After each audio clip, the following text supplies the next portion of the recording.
diri secara nasional. Pengembangan kepribadian guru, apa tujuannya? Yang pertama, meningkatkan kemampuan mengajar. Tadi, jadi menata kelas, menata tempat duduk siswa, menata bagaimana masuk, menata bagaimana sikap. Masa iya guru ngajar pakai lepis? Tidak disalahkan, tapi secara kepribadian itu sudah memperlihatkan kepribadian guru pada hari itu termasuk yang kurang bagus.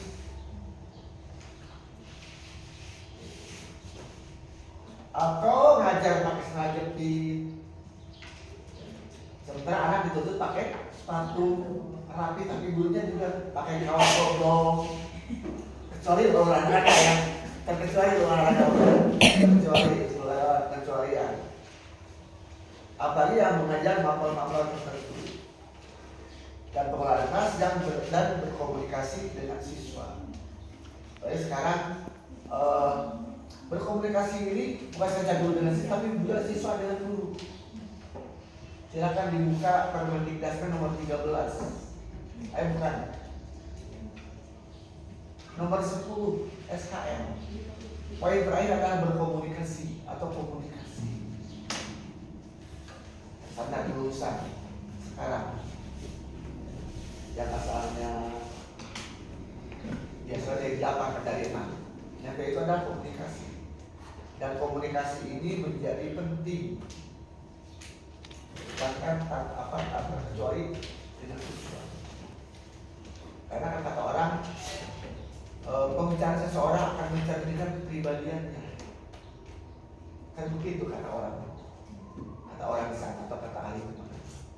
Jadi gaya bicara kita itu akan melihat kepribadian kita. Nah itu yang harus diterapkan kepada siswa. Satu contoh lain, kenapa sih di sekolah tertentu betul siswa itu dia harus mondok, harus boarding. Pertama dia harus menjaga komunikasi siswa dengan orang lain. Kemarin saya ngobrol, kita habis kegiatan pembinaan di Sukarmakmur. Ini kan boarding di dalam tafsir Sukarmakmur. Jadi Pak, ternyata katanya kegiatan komunikasi ini ada saja anak itu kalau pulang dari rumah ada saja bahasa atau komunikasi ketika datang ke saya yang memang kurang pas. Mungkin dia dengar dari orang yang itu kita tetap sengaja di sini sebenarnya bahasa-bahasa yang kurang pas. Ini kan berkomunikasi. Kita bagaimana kita dengan siswa dengan kita. Ya. Kemudian yang selanjutnya menyatakan kualitas kepribadian. Lagi-lagi ini kualitas bersama seperti tadi di atas. Kesadaran diri, siapa saya? Kalau kata Al-Quran itu kaburon maktan, Allah yang tak malu itu kaitan dengan kepribadian guru. Jadi ketika guru ngomong A ke siswa jangan sampai dia melakukan B. Lagi ini rata-rata ini kan, jadi ini kita posisinya kebanyakan ini dari SLTP ya sebenarnya. Dari SLTP. Tapi SLTP MI atau SLTP ini kan masih karena siswa masa perkembangan, masa puber pertama yang gejolaknya dan komunikasi itu nanti akan menyelesaikan masalah mereka yang kadang kita terlupakan. Jadi sering terjadi ketika anak kesiangan sudah dijaskis bahwa dia awal lahir di Jepang Tanjung Sari. Padahal dia itu mungkin di rumahnya itu mungkin apa jalan kaki atau mungkin ada apa. Ini kan komunikasi bahasa. Nah, itu kan. Kesadaran diri kita siapa? Kemudian dan anak itu siapa? Kemudian juga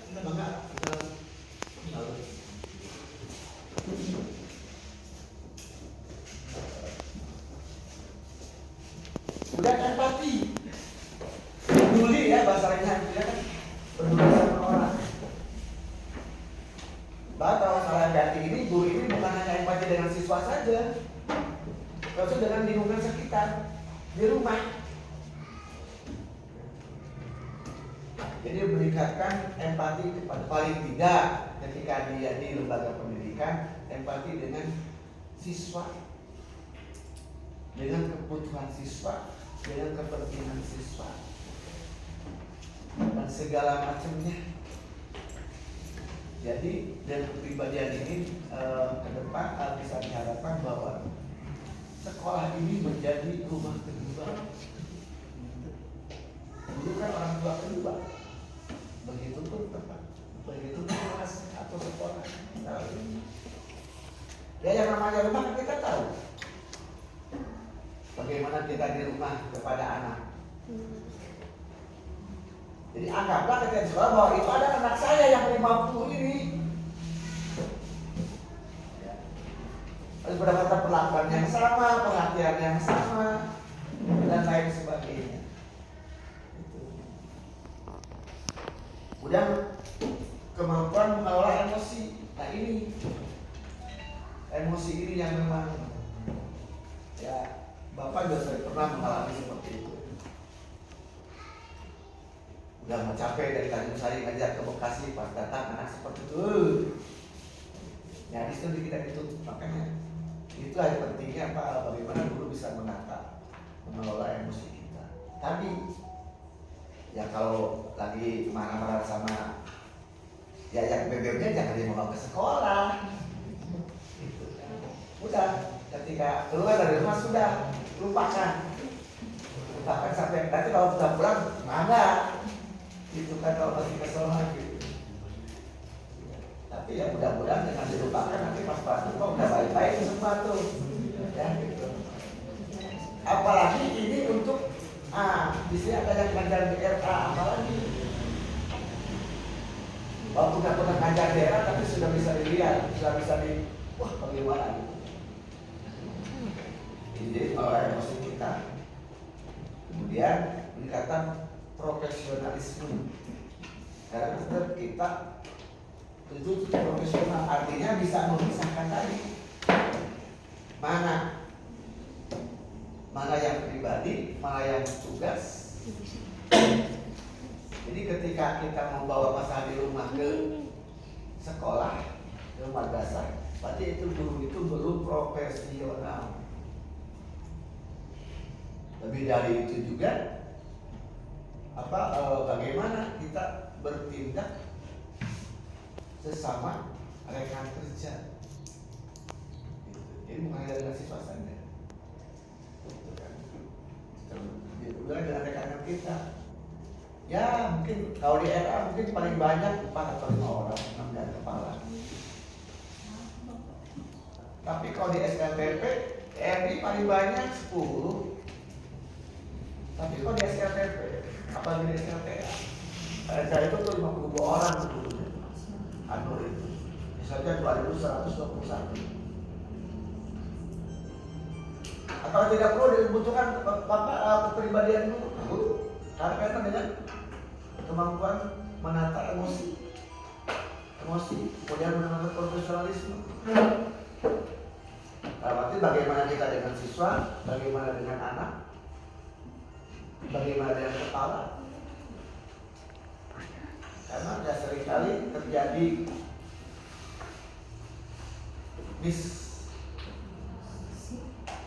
miskomunikasi atau apalah namanya, itu karena gini. Kemudian dikatakan secara akan tanggung jawab etika dan profesi guru ini. Jadi profesi ini adalah pekerjaan di dunia yang paling mulia adalah profesi guru. Makanya Nabi katakan bahwa yang tidak akan hilang itu adalah ilmu yang bermanfaat. Kan 3 ya. Sok apa?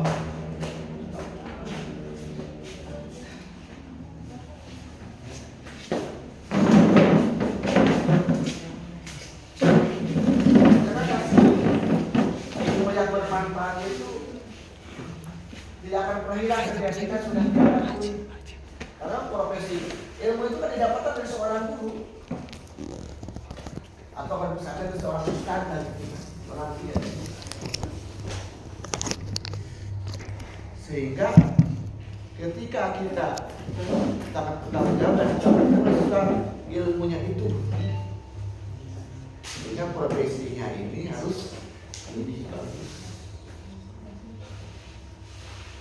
Karena makanya kalau dulu waktu dulu zaman dulu itu kalau yang syarat jadi guru itu banyak persyaratannya, baik psikis maupun fisik.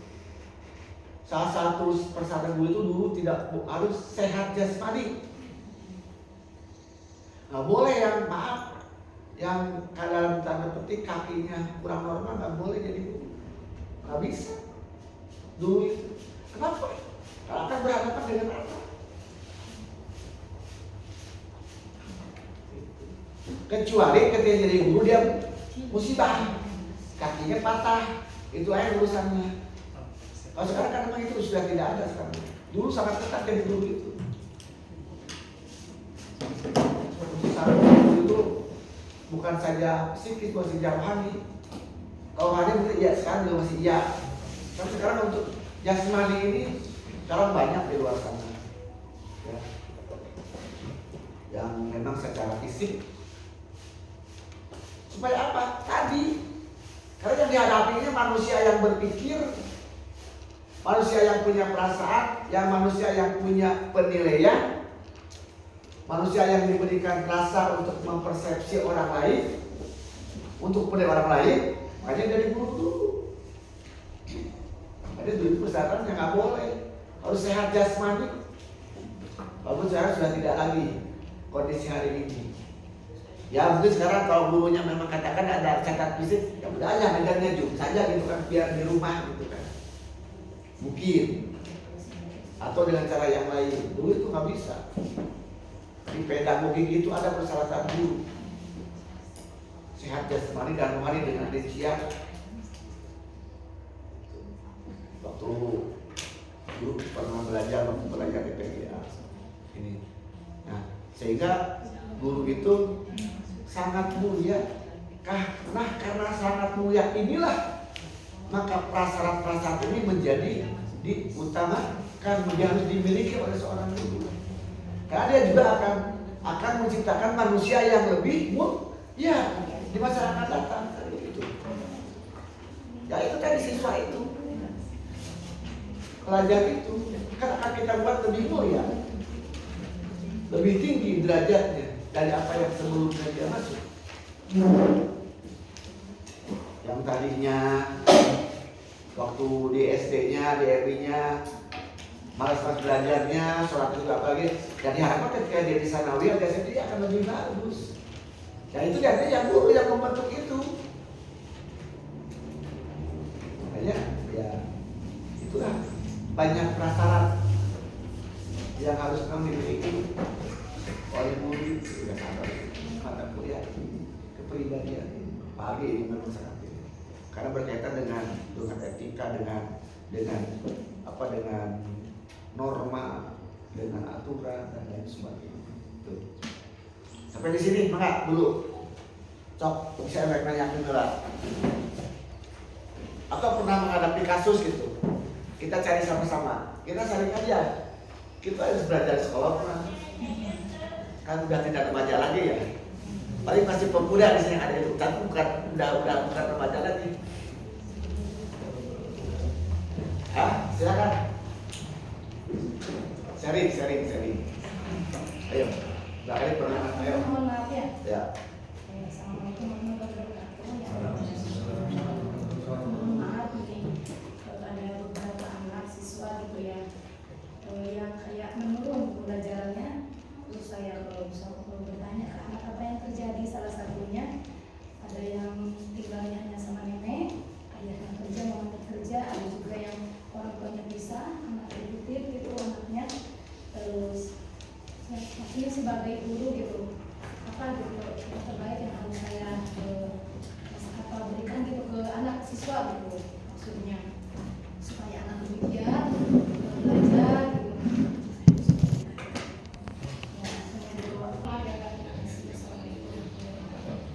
Sama di sini ada kalimat peningkatan profesionalisme.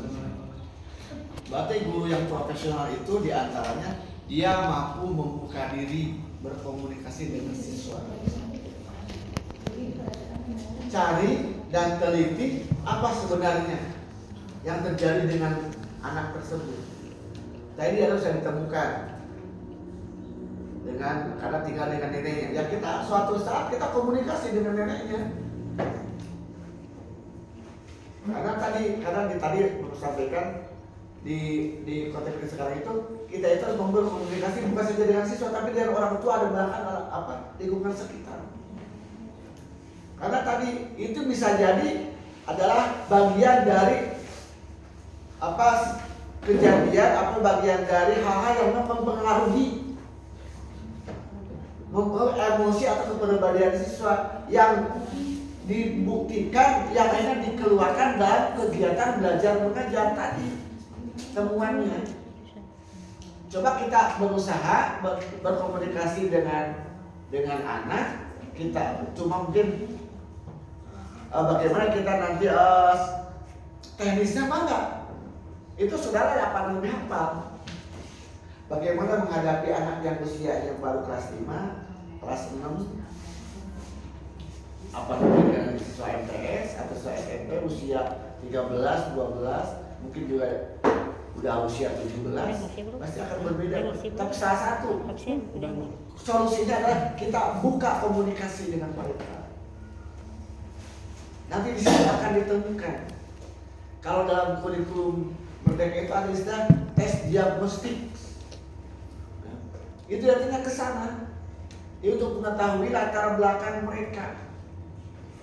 Itulah makanya di kurikulum Merdeka itu penting ada diagnostik awal supaya diketahui masalah yang dihadapi anak, kondisi anak, bagaimana di rumahnya anak seperti apa. Untuk nanti ketika proses pembelajaran kita sudah siap. Oh anak ini dengan neneknya ternyata, anak ini dengan bapaknya, ibunya nggak tahu di mana. Oh anak ini masih lengkap, ada ibunya, ada ayahnya, bahkan juga kakak-kakaknya. Itu makanya hukum Merdeka kenapa mesti ada tes diagnostik atau tes diagnostik awal, diagnosa awal itu untuk menentukan, sehingga ketika proses belajar itu sudah ada solusi.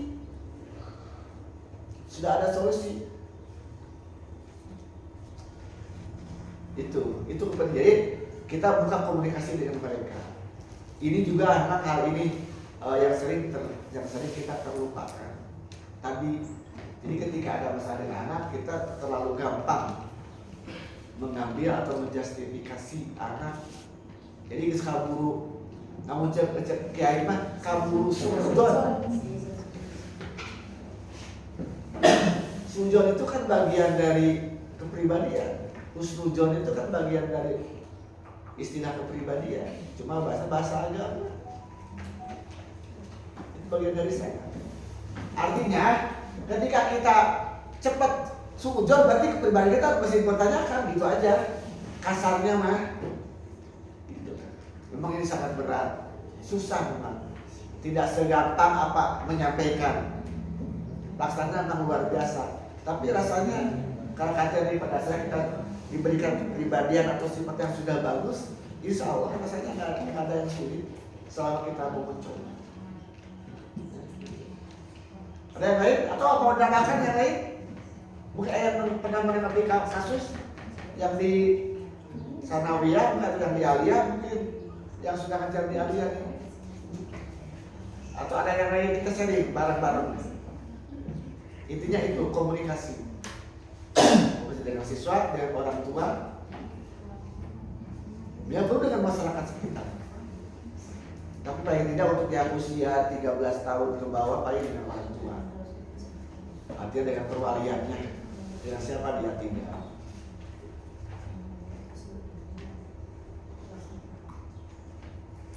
Oke, masih ada? Kita lanjut. Prinsip pengembangan kepribadian, ini prinsipnya. Pertama, tadi harus kesadaran diri. Siapa saya, anak, kata santri itu. Kemudian Apa sih saya itu kekuatannya apa? Nah ini kita harus sadar ini. Jadi orang sadar diri itu mengenal siapa saya itu sebagai seorang guru. Oh saya punya kekuatan A, B, C, D, tapi saya punya kelemahan. Apa kelemahan saya? Oh tadi kau babari ngambek umpamana gitu kan. Nah itu kan harus sadar itu. Nah tinggal kalau sudah sadar begitu, yang kita benar merasa diri benar itu dengan anak pun kurang bagus. Walaupun nggak kau dulu, memang harus pintar mengeles gitu kan. Tapi tetap secara kepribadian itu juga masih kurang bagus. Gitu kan. Contohnya gini lah. Mungkin kurang bagus ketika guru dia menjawab yang salah. Ah, bapak kan nyoba kamu. Padahal memang benar-benar emang lupa. Balik kiri, gerak, kan pak nggak ada balik kiri kak, kelihatan pramuka. Kan bapak ngetes kamu katanya. Padahal dia tuh benar lupa. Itu dalam konteks kepribadian gue itu sudah kurang bagus. Walaupun guru itu akan selalu menang di hadapan siswa, ya, tapi tetap dalam konteks kepribadian itu menjadi kurang bagus. Jadi kan tadi, jadi ada istilah itu adalah terbuka. Tapi tentu kita menyampaikannya jangan polos-polos amat. Kan pada dasarnya dua sifat di manusia itu ada kan. Foto warisan itu akan ada tanpa mengenal siapa dia. Nah, tapi tentu karena kita seorang guru, jangan sampai kita jatuh dengan pengakuan kita sendiri. Tapi tetap tentu dengan komunikasi dengan bahasa yang lebih bagus. Itu ya. Di kekuatan saya itu ada apa nih kekuatan saya itu? Kemudian kelemahan. Apa saya kelemahan itu? Nah itulah.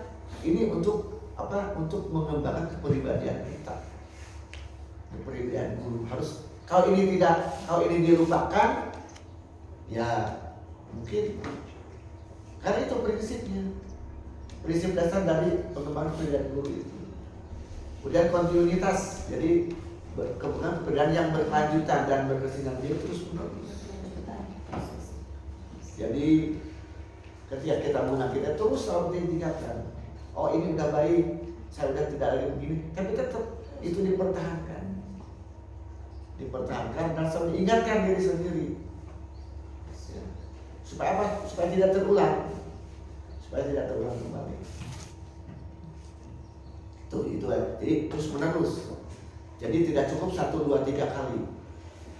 Terus menerus memperbaiki, terus menerus melakukan selama dia menjadi seorang guru. Ini mah di kelas 3 mah udah begini nggak usah, nggak bisa. Ini mah bisa kelas 7, bisa kelas 1, masih baru masuk dari MI, dari SD, harus sama, harus tetap terus bapak kontinu berkesinambungan, itu terus menerus. Kemudian yang selanjutnya adalah kemandirian, mengambil tanggung jawab atas pengembangan diri sendiri, tanggung jawab kita harus mandiri. Jadi kita ini istilahnya kita berinisiatif dari mulai kesadaran diri, kemudian kontinuitas dan mandiri. Jadi tanpa mandiri itu dalam arti tanpa harus ada apa-apa. Contoh gini ya, dari jasma, kita ayah kepala, pasti guru tiap kali rajin. Kasar mah mual KWC oge. Tapi kepala, terus itu baru sadar diri. Nah begitu pun kepala seorang leader, bagaimana dia mengembangkan kepribadiannya agar guru itu tidak seperti itu. Nah kepala juga guru sama pada dasarnya. Kan banyak di luar sana, wah kalau ayah guru mau baca ayah pengawas, wah, pengawas biasanya di, itu para siapa itu hadir, guru Bataraya, itu berarti dia itu seperti itu karena ada sesuatu, hasil kenaik pangkat di PNS, itu, padahal itu kan nggak boleh, kalau memang dia pada saat sebagai seorang guru, itulah kepribadian.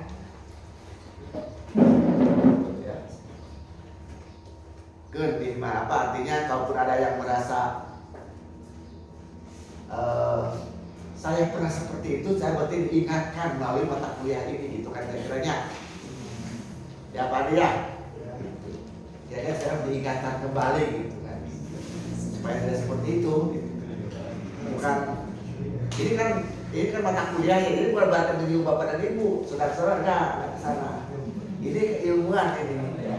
Ini ilmu gitu kan. Banyak kolaborasi, bekerja sama,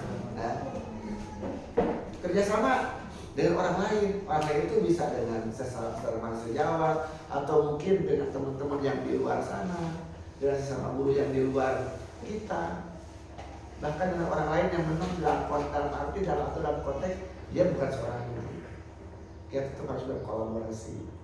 Kenapa? Karena untuk mencapai tujuan bersama.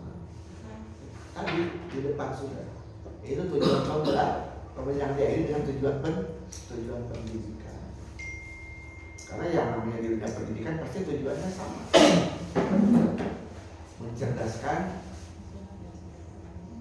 mencerdaskan generasi bangsa, berketerampilan, sama mau di SMP, mau di Sanawiyah, mau di TK, mau di itu tujuan utamanya. Yang itu dihasilkan dalam proses pembelajaran. Itu bukan, karena itu kan undang-undang pendidikan. Itu kan tujuannya. Itu. Bahkan sekalipun kita mengajar di sebuah pondok pesantren, sama kesana juga. Walaupun mungkin agak berbeda dalam beberapa poin. Kalau misalnya kita belajar olahraga ya, itu kan gak ada mata olahraga, tapi kan yang terakhirnya, yang kedua yang terakhir kan sama. Keterampilannya mungkin yang berbeda. Kalau kita misalnya terampil PBB-nya, kalau di sekolah berarti kan terampil olahraganya, terampil diskusinya, ya yang keterampilan itu. Tapi kalau di pesantren kan itu tidak, bahkan dilarang kan diskusi itu. Kalau di pesantren itu kurang diperbesar, karena itu menyalahi ta'lim. Katanya dikatakan itu kurang adab dengan kiai.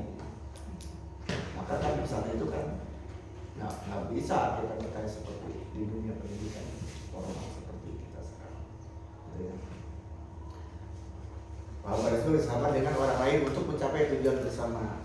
Yang minimal dalam satu ruang atau itu satuan pendidikan berarti bersama dengan orang-orang, dengan warga di satuan pendidikan, baik dengan tukang barunya, dengan satpamnya, dengan obeknya, dengan tukang saja, kita terus bekerja sama dengan mereka. Kenapa? Tadi untuk mencapai tujuan bersama.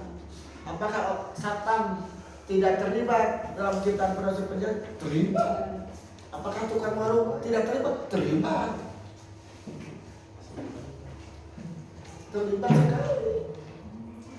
Masa iya satpam membiarkan anak terus kemana-mana? Kan berarti dia tidak sadar diri bahwa saya ini untuk menciptakan anak lebih bagus. Kan itu. Tukang esnya juga sama. Ya kalau anak lagi belajar jangan jalan terus itu kan keluar jajan, nanti ada waktu istirahat. Itu kira-kira. Itu kayaknya mencapai tujuan bersama, dia berkolaborasi dengan mereka, bertukar pikiran. Berkolaborasi dalam arti bisa berkomunikasi, bisa memberikan masukan-masukan dengan mereka. Minimal dengan warga satuan pendidikan yang di dalamnya tapi ada teorinya. Kemudian refleksi, ini merefleksikan pengalaman dan pembelajaran untuk meningkatkan diri. Artinya apa? Artinya merefleksi, berbagi pengalaman satu sama lain. Satu sama lain apa? Untuk meningkatkan kepribadian. Tentu akan berbeda. Di satuan pendidikan A, satuan pendidikan B pasti akan berbeda. Ya, gitu. Inilah profesi pengembangan kepribadian. Ada dengan prinsip ini yang disampaikan? Sharing? Ada nggak? Dalam atau mau menambahkan mungkin? Ada? Oke, kita lanjut. Simpulan, kalau sudah kesimpulan berarti udah selesai. Memang kepribadian dulu ada proses penting. Bagaimana kita bisa meningkatkan kualitas pendidikan dan sampai tujuan pembelajaran yang optimal. Ini berangkatnya dari sini. Artinya dengan kata lain atau dengan bahasa lain, peningkatan kualitas pendidikan itu akan didukung oleh kepribadian seorang guru. Tanpa itu rasanya akan sulit. Berarti semua guru memang harus punya kepribadian yang memang diharapkan. Jadi harus sama lah. Satu persepsi, satu visi, satu misi. Sok ada guru di satu contoh ini kan berbeda-beda idenya atau berbeda-beda sikapnya terhadap susah itu. Cok imakil, ya kumaha berhasil kan tidak berkolaborasi, tidak satu persepsi untuk meningkatkan tujuan akhir, untuk keberhasilan tujuan akhir. Kalau sudah satu persepsi, insya Allah akan mudah. Dan yang terakhir, tujuan dan prinsip adalah meningkatkan kemampuan mengajar. Jadi mengajar, kemudian kepribadian dan profesionalisme. Karena kita dituntut profesionalisme, makanya pemerintah ada tunjangan profesi, dan itu dihargai. Kalaupun kita belum ada di dalamnya. Dulu dengan kesadaran diri, keberlangsungan, keberlanjutan, tuntas, kemandirian, kolaborasi dan refleksi.